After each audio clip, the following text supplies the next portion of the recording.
Ошону ким ажыга барып ниет кылып аткан болсо эстеп койсун. Муздалифага барып жатканда ташта жатасыз, эчтеке жок. Өзүңүз менен кошо жай намаз акылдуураак кичине түгүнө калыңыраак бир нерсе алып даватка чыккандар билет. Кичине бир нерсесин алып алат. Болбосо ташта каласың, эчтеке жок, эчтеке жок. Жай намазың болсо, жай намазыңды түгүнгө саласың, тапчикең башыңа коесуң. Себеби ошол жер сени тарбиялай турган жер.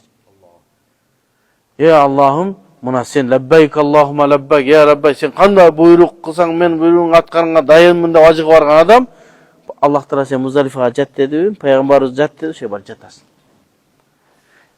Саудия мамлекети колунан келет ал Арафаттарга 5 жылдыз гостиница сарып койгонго.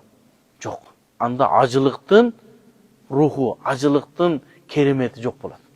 Сен ошол жерге барганда, ошол башыңа тапчикени коюп, түгүңө жай намаз салып, миллионериң дагы, байың дагы бардыгың ошол жерде бирдей болуп жатасың. Анан эстеп койгула ажылга барганда. Муздалифада барып уктаган уйку эч жерде жок андай уйку. Мен ушуну ант ичип айта алам. Любой бирөө айтсын мага, мен Муздалифага барганда түнү менен уктай албай кыйналып чыктым деген айтсын. Муздалифага барып жаткан ошо ташта жатасыз, кичине акылыңыз болсо, кичине түгүңүзгө бир нерсе алып жамыңды чалып аласыз. Ысык болсо жакшы, жай намаз саласыз, таштардын ары бери кыласыз, башка тапчикени коесуз да сумканын үстүнө коесуз, тапчик өтүп кетпесин, жатып уктайсыз. 6 жылдыз гостиницадан да жакшы эс аласыз. Чын айтам.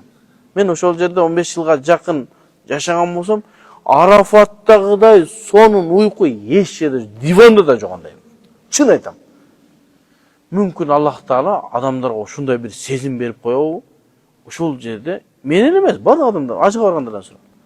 Ошол жерде уктаганда менин буйругума баш ийип, пайгамбардын жолуна ошо жатып атасыңар деп башкачараак бир сезим берип уктаганда рахат аласың.